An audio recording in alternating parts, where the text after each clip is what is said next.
And hopefully a time for us will happen. Isang realidad tungkol sa panahon. Parang sinabi nila sa sarili nila, this is not the time for us. So kailangan lay low, let's be easy, and let's not attract too much attention to ourselves. It's a good question. Is it a time for us? Is it a good time?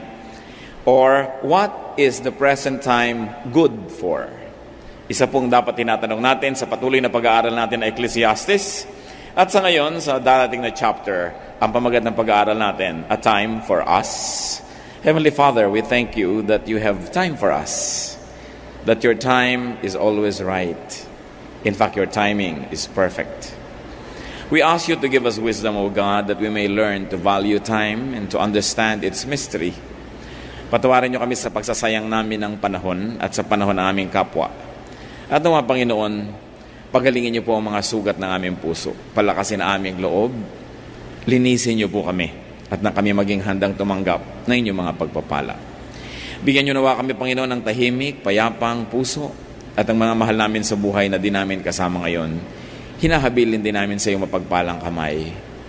Panginoon, pagpalain niyo rin po sila. Ilayo niyo kaming lahat, magkakasama man kami o hindi, sa gawa ng mga masasamang tao at masasamang espiritu. Palakasin niyo po ang aming katawan, buksan ang aming mata, ang aming tainga, nais naming tumanggap ng pagpapala mula sa inyo. Kayo po ang maging tunay na tagapagsalita, O Diyos. Gamitin niyo lang inyong lingkod. At nawa, ang inyo pong mga diwa, ang siyang mga ibabaw, we ask you, Lord, you have given us free will, but we surrender that will to you now, and we ask you, let your will be done. Protect us as we gather in your most holy presence. Lead us. Glorify only yourself. In the name of Jesus our Lord, we pray. Panahon. Babasahin po natin ang chapter 3 ng Ecclesiastes. At babasahin ko po mula sa Contemporary English Version, Ecclesiastes 3, verses 1 to 8. Everything on earth has its own time and its own season. There is a time for birth and death, planting and reaping, for killing and healing, destroying and building, for crying and laughing, weeping and dancing, for throwing stones and gathering stones, embracing and parting. There is a time for finding and losing, keeping and giving, for tearing and sowing, listening and speaking. There is also a time for love and hate, for war and peace. And may the Lord add wisdom to the reading of these mysterious and beautiful words. So what was Solomon's summary about time and life's activities? That there is a time and space for all the extremes of life and everything else in between. Inisa-isa po ni Solomon yung mga dalawang pagkakalayong hangganan ng bawat bagay. May panahon daw na ipanganak, may panahong mamatay, may panahong umibig, may panahong makidigma, may panahong bumuo, may panahong sumira.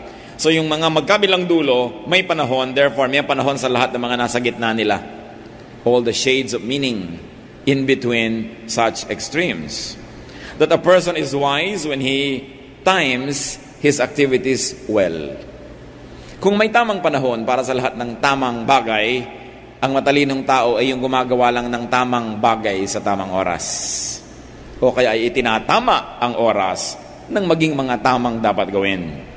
A person is wise when he moves according to time or according to the times.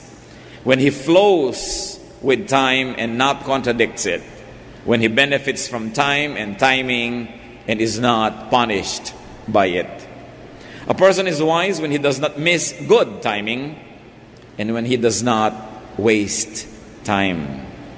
And a person is wise when he will not be surprised by life's twists and turns, by reversals, by changes. Kung sa simula pa lang ng buhay ay ating dinidibdib na may oras ang lahat ng bagay, hindi tayo magugulat na iba-ibang bagay ang dumarating sa iba't ibang panahon. At hindi tayo mawawala ng direksyon, ng pag-asa, ng lakas kung naiiba man ang mga bagay, sapagkat sinabi na bawat bagay ay may panahon, therefore sa bawat panahon ay may bagay, kaya sa pagpapalit at pag-usad ng panahon, magkakapalit-palit ang mga bagay. Ang dapat lang, handa ang tao na maunawaan ito. Na tayo ay umagos kasabay ng paglakad ng panahon at hindi natin ito salungatin tulad ng isang taong lumalangoy laban sa agos. Kundi tayo ay sumasakay sa takbo ng panahon. Because no condition is permanent. Yan ang isang conclusion. May time daw to be born, may time to die. So yung physical life is not permanent. May time to love, may time to hate. So even love is not permanent. And even hatred is not permanent. Time and life shuttle between extremes. Mula sa pinakamadilim na gabi hanggang sa pinakamaliwanag na tanghaliang tapat. Mula sa mga pinakamaiinit na klima hanggang pinakamalalamig na klima sa iisang lugar. Mula sa mga pinakatuyong mga panahon hanggang pinakabasang-basa sa ulan ng lupa, ang lahat ay nangyayari. So enjoy the moment. And if you cannot enjoy the moment, at least survive the moment. Tuwing meron pong nangyayari sa ating buhay, mga kapatid, ang dapat natin itatanong, enjoyable ba ito? Can I enjoy this? If I can, I will enjoy it. But if I cannot enjoy it, I should expect that it too will happen. Therefore, by God's help, I will survive it. So, ikinakasal ka, enjoy na enjoy ka. Ngayon, naghiwalay kayo, you will survive it. Sabi mo, kung hindi ko may enjoy ang isang bagay, palilipasin ko lang ito. Parang bagyo, kung hindi ako pwedeng lumabas ngayon dahil lumilipad ang mga bubong at natutumba ang mga puno, palilipasin ko lang ito. Mas malakas ang bagyo, mas mabilis dumaan, mas madaling matapos. Ano ang mga bagyo ng buhay nyo ngayon? Kung hindi nyo may enjoy, survive it. Because it will never be permanent. Walang permanenteng bagay. At maganda po sinasabi natin sa ating sarili, kung tayo nahihirapan, this too will pass. Lilipas din ito. At kung kayo naman ay masayang-masaya, bidang-bida, inyong-inyo ang buong mundo, sabihin nyo ring lilipas din ito. Hindi ako dapat mahibang, hindi ako dapat maging mayabang, hindi ako dapat maging self-centered, kasi lilipas din ito. Kukupas din ang aking ningning, maluluma din ang aking tropeo. Next year may iba ng panalo, hindi na ako ang bida, matatapos din. Kahit kayo beauty queen, magiging di kayong former beauty queen. So walang permanente. Yan ang nakatakda sa panahon. Ecclesiastes 3:9-11. What does the worker gain from his toil? I have seen the burden God has laid on men. He has made everything beautiful in its time. He has also set eternity in the hearts of men, yet they cannot fathom what God has done from beginning to end. Ano daw po ang napapala ng gumagawa? Wala naman. At isa daw napakabigat na pasanin ng tao na ibinigay ng Diyos. Ang Diyos ay isinali ang tao sa issue ng eternity. To go back to the verse 9, sinasabi dito ni Solomon, people gain nothing from their hard work. Of course, it's an exaggeration. You gain something. The Bible was written in an Eastern language where the beauty is in the exaggeration to drive home a point. Ang ibig sabihin, hindi naman kasing laki ng inaasahan mo ang magagawa at ibubunga ng malaki mo mga pagsisikap. Siyempre, may mapapala ka rin. Pero hindi ganun kalaki tulad ng iyong inaasahan. Tulad ng, kung lumalaki ang iyong kita, inaasahan mo ba, nalalaki ang iyong gagastusin sa iyong sarili? Hindi lagi, dahil dadami ang hihingi. Dadami ang aasa. Dadami ang mga gagastahan din. Meron kang konting nadagdag sa sarili mo, pero hindi laging napunta yun sa iyo lahat. Kung inaasahan mo, nagaganda ang iyong buhay pagka ganito ang nangyari, hindi naman lagi. At yung mga taong hirap na hirap mag-rearrange ng bahay, ng cabinet, maglinis ng mga loob-loob ng mga kahon-kahon, actually maghapon ka na pagod. At the end of the day, wala naman talaga na bago, dahil lahat naman ng laman ng bahay mo, nandun pa rin sa bahay mo, liba nila yung tinapon mo. Nagkaiba-iba lang ng lugar, nandun din. Kaya kahit anong gawin natin dito sa planeta, kuhanin mo man yung mga bato mula sa mga bundok, gawin mong bahay mo, wala ka naman talaga nadagdag sa planet dahil nandun pa rin yung bato, lumipat lang ng lugar. So kung akala natin nagiging Magaling tayo talaga, kaya nating baguhin ang mga bagay-bagay. Yan sinasabi ni Solomon, hindi, akala mo lang yun. Nothing, of course, means in terms of changing the world, you don't really accomplish much. The difficulty that is confronting man, according to Solomon, is this: that God makes everything beautiful, not in man's time, but in its time. That God made man part of eternity, part of what is eternal, but the problem is, man does not comprehend time. Man does not comprehend eternity. Man does not understand the connection between extremes in time. Nung hiningahan ng Diyos ang kanyang espiritu ang tao, isinali niya ang tao sa usapin ng kawalang hanggan. Napasali ang tao dito at ang tao may naging walang hanggan. Kaya mayroong buhay na walang hanggan.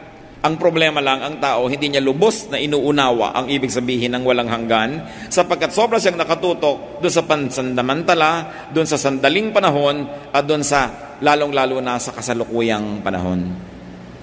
Hindi niya nakikita na ang kasalukuyan ay bahagi lang ng isang napakahabang panahon. At maaaring ang kasalukuyan ay bunga ng nakaraan, o kaya ang kasalukuyan ay magiging magulang at mag-aanak ng darating pang mga mangyayari sa bukas. And man can find beauty in everything by placing it in time. By appreciating its function in time and in eternity. Anong ibig nating sabihin? Sa sandali na tayo nagdurusa, akala mo napakapangit ng oras na yon. Pero pag tumagal ang panahon, minsan binabalikan mo yung pagdurusa mo. Nung nagdusa ako naging tao. Nung nagdusa ako tumibay. Nung nagdusa ako nagkaroon ng pag-ibig sa aking kapwa. Nung kunaunawaan ng Diyos. Yung pala, suffering is not just suffering, because suffering in time produces endurance. Pag yun lang suffering ang tiningnan mo, ayaw mo talaga nun, pero hindi mo kailangang ihiwala yon doon sa pinagmulan niya at sa pupuntahan niya. At pag tiningnan mo the beauty of this everything in its time, then you will not find things to be ugly. That suffering is difficult at the moment, but it produces humility.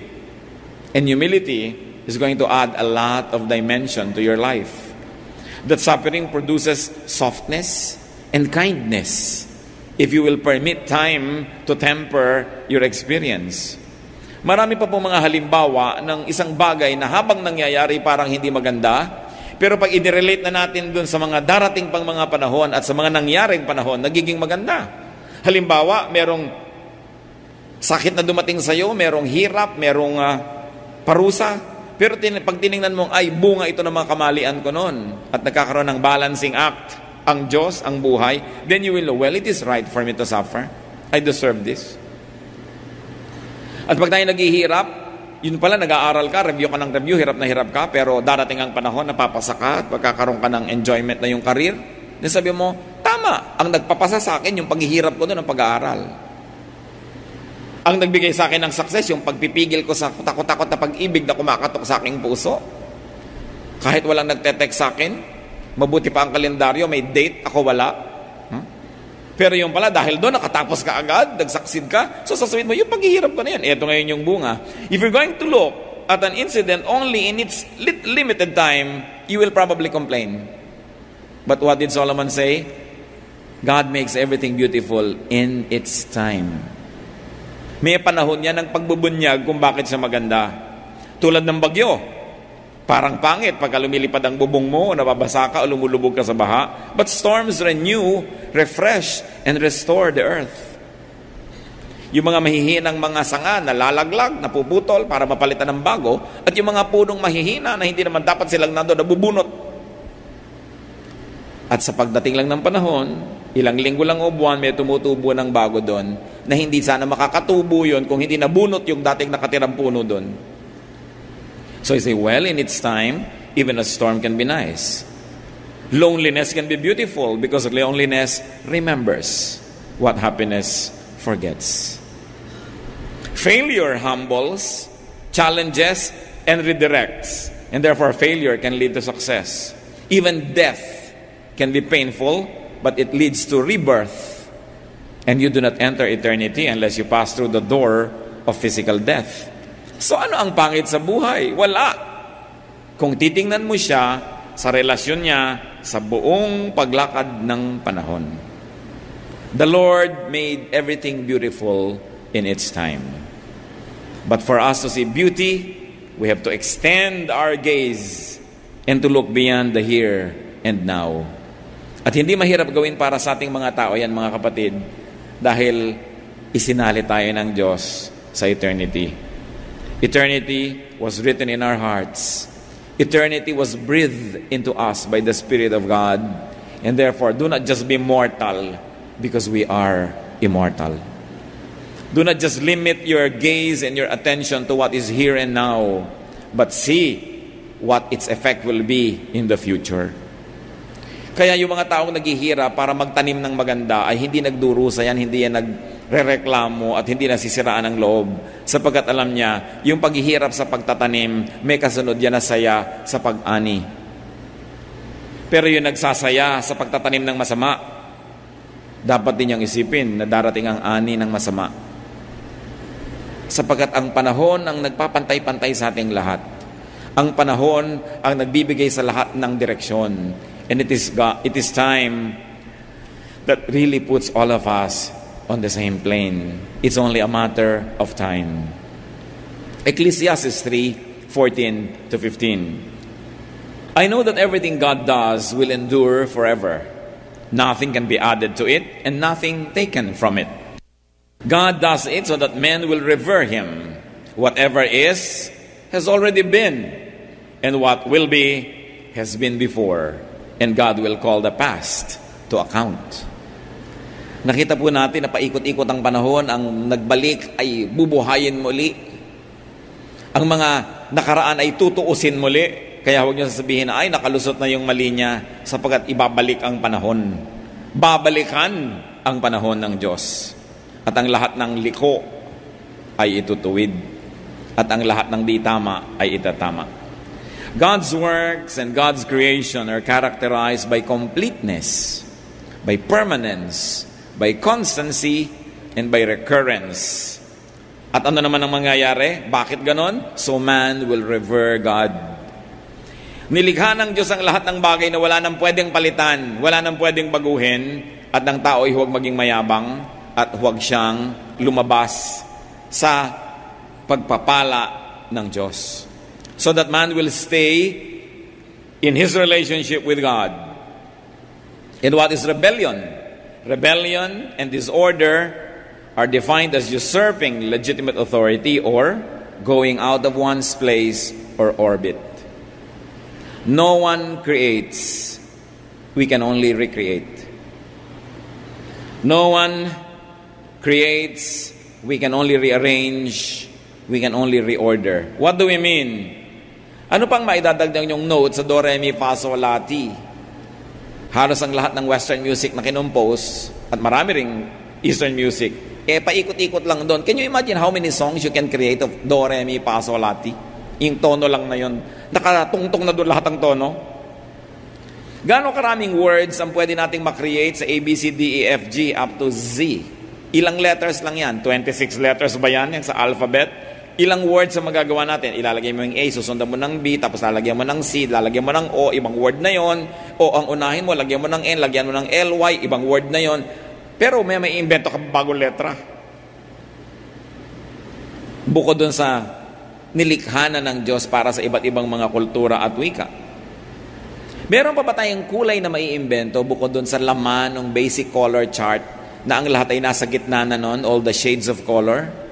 May invento pa ba tayong bagong shape bukod sa bilog, triangle, rectangle, lahat-lahat ng yan?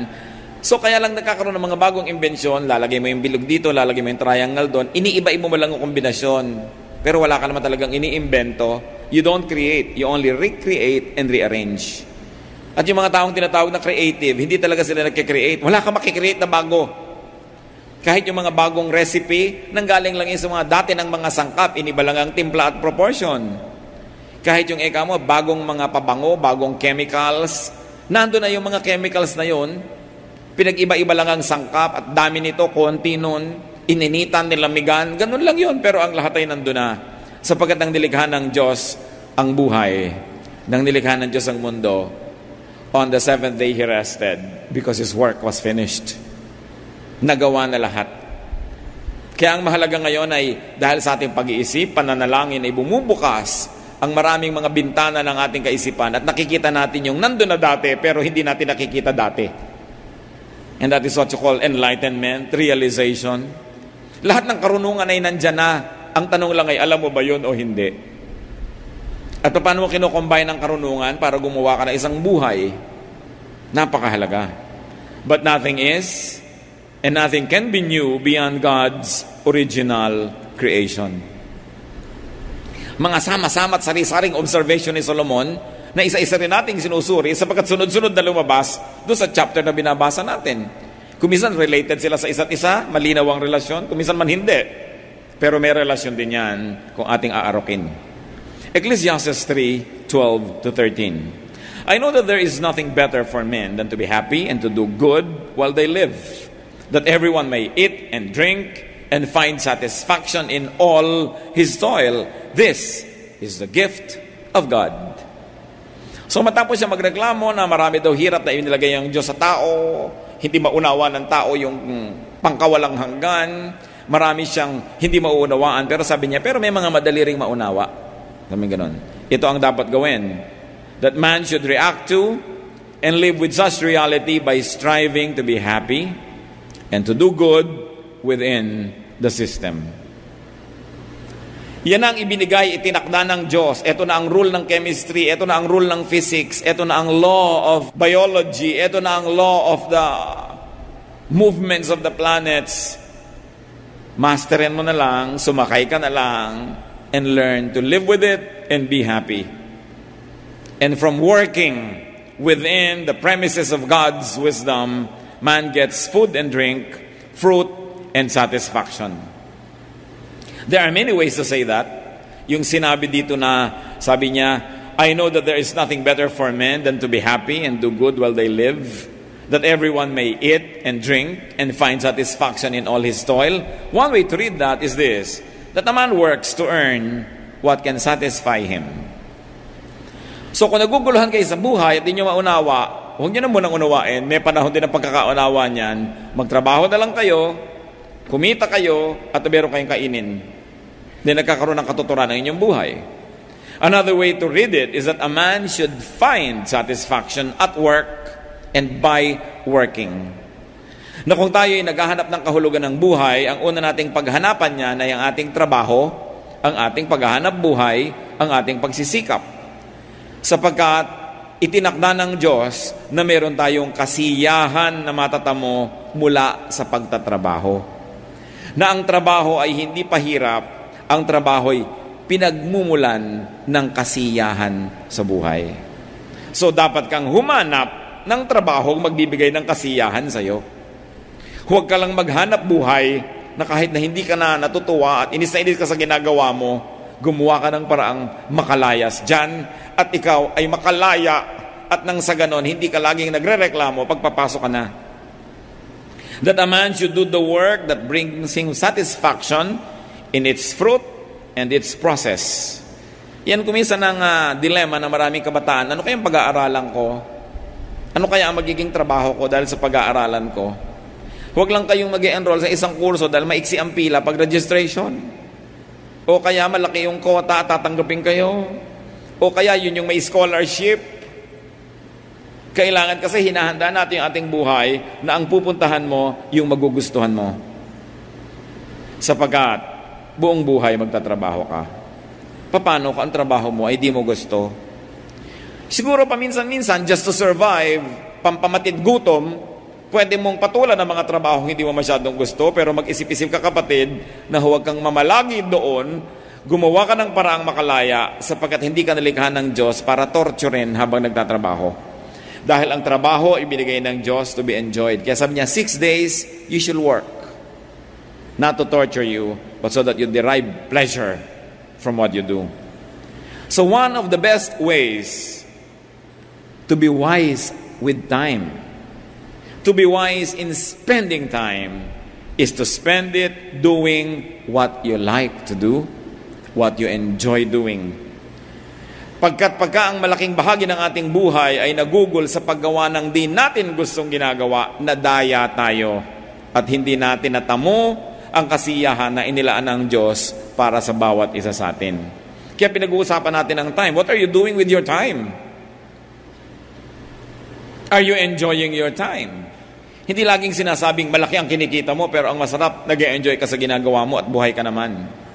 Kasi kahit ang laki-laki ng kinikita mo pero nagdurusa ka, hirap na hirap ang iyong loob, hirap na hirap ang iyong katawan at maaga pa lang ay mamamatay ka na tuloy, it's not worth it. So do the work that produces and satisfies your needs. And after every work, you know what God said? Nung nagkikreate siya sa Genesis, sabi niya, it is good. And after God did this, He said, it is good. Kapag meron kang ginawa na tingnan mo, pagkatapos mong ginawa, sabi mo, it is good. Hindi yung gusto mong ibalibag, itapon at gusto mong takpan dahil hindi mo siya ipinagmamalaki, hindi ka natutuwa sa Kanya. Therefore, that is not the work that you should be doing. Remember, because of economic reality, sometimes we are compelled to do something we don't enjoy. But, always keep in your mind, babangon din ako, lalaya ako dito, hindi ko tatanggapin itong ayaw ko na ito all my life. Iisa lang ang buhay dito sa mundo na ipinagkakaloob ng Diyos. Kahit sabihin mo pang may buhay na walang hanggan pagkatapos, iisa pa rin ang buhay dito. Hindi kayo dapat madaya. Hindi kayo dapat makulong sa isang buhay na ayaw naman ninyo. Kailangan tayong makalaya dyan. Sapagkat sayang ang panahon na nagugugol sa pagdurusa sa halip na sa kasiyahan. Paminsan-minsan nagdurusa tayo para gumawa ng tama, nagsasakripisyo tayo, pero dahil may magandang bunga yun in the end. Pero yung buhay na sinayang, dahil hindi na gumawa ng paraan, anong hinihintay na kagandahan nun? Ecclesiastes 3:16-17, and I saw something else under the sun. In the place of judgment, wickedness was there. In the place of justice, wickedness was there. I thought in my heart, God will bring to judgment both the righteous and the wicked. For there will be a time for every activity, a time for every deed. Kaya yung mga nakukulong sa wikang Ingles, sinasabi nila, I've done my time. Ibig sabihin, nakulong na ako, pinagdusahan ko na yung ginawa ko.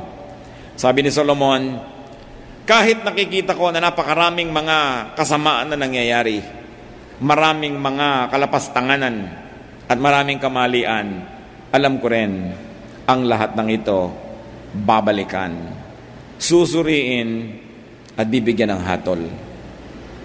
Kaya kung tayo may ginagawang mali, akala natin nakakalusot na tayo, hindi yun totoo. May review ang case. Meron kakaroon ng retrial and hearing. Kahit sa biglang tingin, parang absuelto ka na sa iyong ginagawang mali, babalik ang panahon. And you know, God has all the time in eternity. Ay, kahit isa-isahin niya tayo lahat, may oras siya. At may oras ang lahat ng bagay.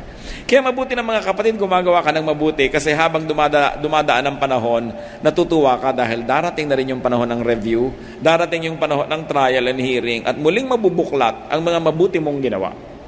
Kesa sa habang dumadaan ang panahon, natatakot ka na magkabuklatan dahil meron kang dapat itago. Yung gumagawa ng mali, isa pa yan na pagsasayang ng panahon. Bakit po? Ipinahihiram ang panahon sa atin. Sabi sa Bible, a man's life is 70. So 320 years, meaning 60, and 10, meaning 70. Sabi, ang normal na buhay, kung tutuusin, 70 years. Although hindi lahat umaabot doon, at meron namang hindi lahat ay nagwawakas doon, lumalampas pa, pero hindi ka naman siguro magiging 170. So, pwede ka maging 80, 90, 95, 99, tama na. Gusto pa mag 100. Pero ang point, maiksi pa rin yun. What is life? Life is only a tiny dot in an otherwise unending line of time, of eternity. Pero dito lang sa maikling buhay na ito tayo, may pagkakataong gumawa ng mali o tama. Dito lang tayo may pagkakataong magtanim para doon sa darating na panahon.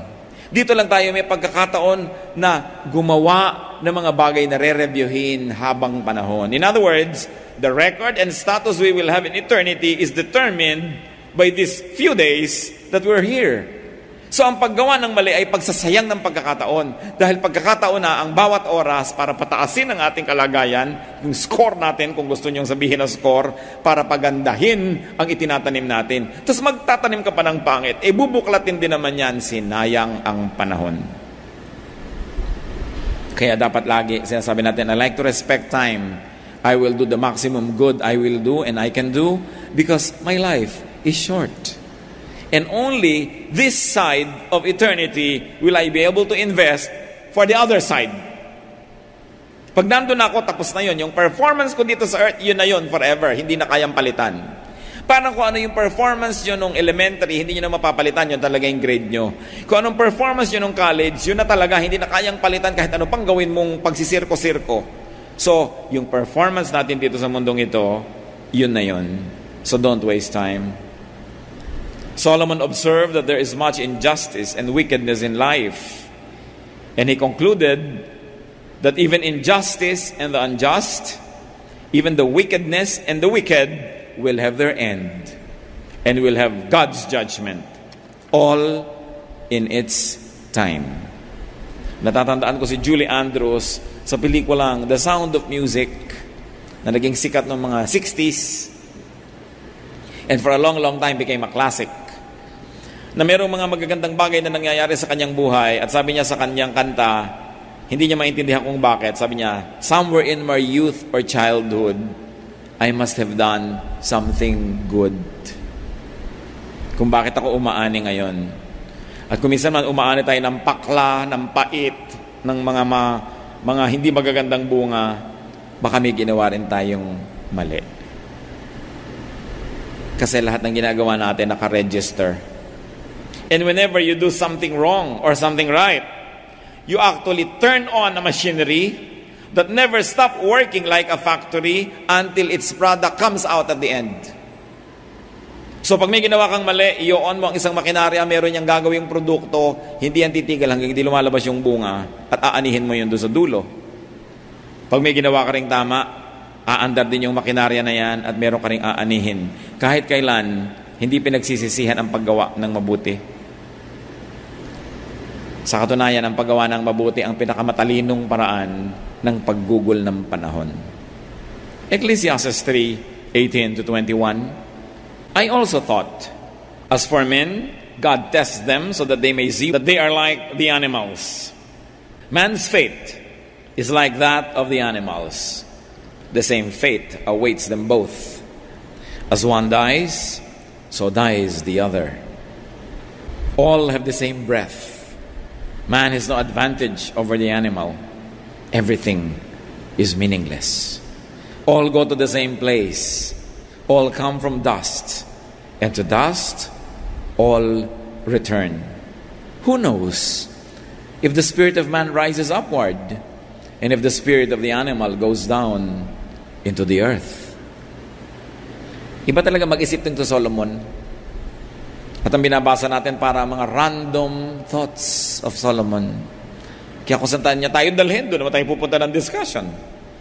And Solomon's observation about men and animals is this: they are similar. That they both live and then both of them die. They both decompose and return to the ground. Sabi niya, who knows for sure what happens to each one of them after each one dies? Napakarami siguro mga application ng katotohanan na yon. One is to be humble, to be down to earth. But one very practical application, do not oppress animals. Sabi ni Solomon, pareho lang kayo mamamatay. Pareho lang kayo magiging lupa. So maging mabuti ka kahit sa mga hayop, sapagkat ang Diyos ay mabuti sa kanila. It's grounding us. It's giving us humility. It's teaching us to deconstruct our notions about our self-importance. And Solomon is saying, huwag kang mayabang. Yung daga, yung pusa, yung pagong, yung paru-paro at butiki at ikaw, pare-pareho lang tayong mamamatay. So dapat iniisip mo ang mga bagay na yan. Ecclesiastes 3:22. So I saw that there is nothing better for a man than to enjoy his work, because that is his lot. For who can bring him to see what will happen after him? Pabalik-balik po si Solomon na sinasabi, konting bagay lang mahalaga at isa dyan, mag-enjoy ka sa iyong ginagawa. Solomon's conclusion about life, and for our discussion now, a man should enjoy his work. A man should enjoy his present. A man should enjoy his time because he does not know what is ahead. Ang lahat ng malalasap niyong kasiyahan, lasapin niyo na. Huwag niyong tagalan ng tagalan. Huwag niyong tikisin ang inyong sarili dahil hindi niyo alam kung buhay pa tayo bukas. Yung mga iba, sobrang pagtitiis sa sarili. Sabi, hindi bali, babawi din ako. Yung pala, gumraduate ng bigla. Hindi na nakabawi. Dapat, lagi ko nga pong sinasabi, bawat oras may bakasyon ka na ilang minuto. Bawat araw, meron kang bakasyon na ilang oras.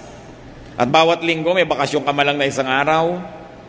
Bawat buwan, may bakasyon kang ilang mga araw. Bawat taon, ilang linggo na bakasyon. At kung dumating yung grand vacation mo and enjoyment na 3 buwan na sunod-sunod, salamat. Pero hindi man yung dumating, hindi ka na nalugi. Bawat araw, regalo ng Diyos. At hindi obligasyon ng Diyos na bukas, bigyan ka na naman niya ng isang araw. So habang inireregalo ng Diyos, lasapin natin sapagkat mabuti ang Diyos. At ganon din yon mga kapatid, payagan natin ang ating kapwa na lasapin din niya ang sarap ng isang araw, ng isang linggo, ng isang buwan. Lalong-lalo yung mga taong nasa ilalim ng ating kapangyarihan o influensya, let's allow them, let's permit them, let's enable them to enjoy life and to enjoy work. Sapagkat ang buhay, hindi natin alam kung kailan binabawi. Ang mahalaga, pag binawi na, hindi ka nagsisisi. Hindi ka puro unfinished business. James 4:13-16. Now listen, you who say, today or tomorrow we will go to this or that city, spend a year there, carry on business, and make money. Why? You do not even know what will happen tomorrow. What is your life? You are a mist that appears for a little while and then vanishes. Instead, you ought to say, if it is the Lord's will, we will live and do this and that. As it is, you boast and brag. All such boasting is evil. Kayabangan pala yun, yung magplano ka. At the end of the year, magka-grand vacation tayo. Yabang, hawak mo ba yung end of the year? So, ang sinasabi natin, kung loloobin ng Diyos at buhay pa tayo, at papayagan niya tayo, yun ang gagawin natin. At bakit mahalaga po na laging sinasabi kong loloobin ng Diyos? Kasi naipapaalala natin sa ating sariling maaaring hindi niya loobin. Na maaaring walang bukas, tapos na. So dapat, ginagawa natin ang mabuting dapat gawin sa iba at sa sarili. Sapagkat hindi natin alam kung ano ang mangyayari bukas. 1 Corinthians 10:31. So whether you eat or drink or whatever you do it all for the glory of God. You see, you're eating, you say, I'll enjoy it for the glory of God. Because God is good to provide me with such nice food. Natutulog ka, sabi mo, I'll sleep with feelings and enjoy it. Bakit po mali ang buhay ng maraming tao? Sa oras ng tulog, hindi natutulog. Kaya sa oras ng gising, dun aantok-antok. Baligtad ang panahon. Ang gabi ginagawang araw, ang araw ay ginagawang gabi. Kaya hindi na magtama-tama ang buhay. Magpipiknik, ang dami-daming ginastos, hirap magpipiknik. May nasabi lang na mali yung asawa o yung kapatid, magtatampo na, magdadabog-dabo ang piknik. Panahon ng pagsasaya yun, ba't ka gumagawa ng lungkot? Kasalan, ngalngal na ngalngal yung nanay, ayaw kasi sa magiging manugang. No? Pagkakasalan na, ayan na, mahalin mo na, tanggapin mo, dahil wala nang magagawa. Kitang-kita mo sa mga video, mukhang bakoko yung nanay. Nakaganon. Alam nyo yung bakoko, yung isdang nakasimangot. Tuloy lahat ng picture, nahihiya siyang tingnan. Pag naman nagkaapo at nagkaganyan, mahal na mahal natin yung malugang kong lumaon. Mamahalin mo rin lang, agahan mo na. Kasi hindi mo na naman maiiwasan yan. Maraming mga tao, hindi marunong mag-timing. Magtatrabaho, oras ng trabaho, lakwatsa ng lakwatsa. Oras yun ang trabaho. Naiinis at nagtatrabaho, at tanggalan mo naman trabaho, iyak-iyak. Pila na naman dito, pila dun, para mabuyog, laging nasa beeline. Bakit hindi kung oras na ganon-ganon? Oras na masaya kayo mag-asawa ko minsan, lalabas kayo, birthday niya, birthday mo, magtatampo si babae, maghapon ng ayaw kumain, ang mahal-mahal ng pagkain, hindi makain. Oras ng kainan yun, ba't ka magmumukmok? In other words, itama-tama ang arte sa panahon. Don't spoil your fun and people's fun just because of your moods. You know, moods can be disciplined. Yang mood, arte lang yan ng tao.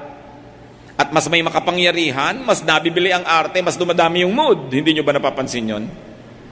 So kailangan sabihin nun, I'll cooperate. This is a time to be happy. It's a time for loneliness, for instance.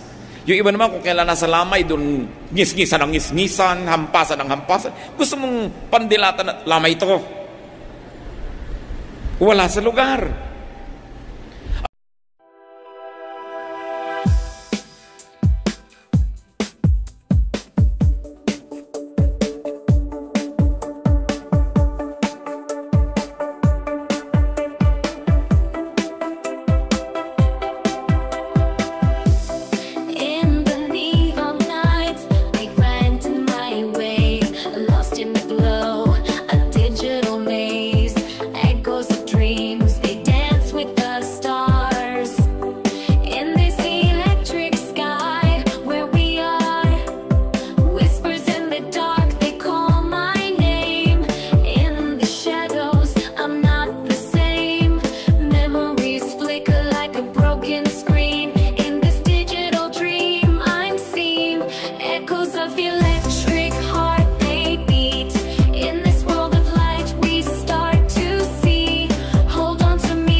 digital sun, we find our way, we're not undone.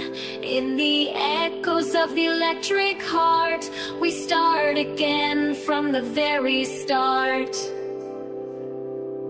Echoes of the electric heart, they beat. In this world of light, we start to see. Hold on to me as we dive so deep into the digital sea, we're free.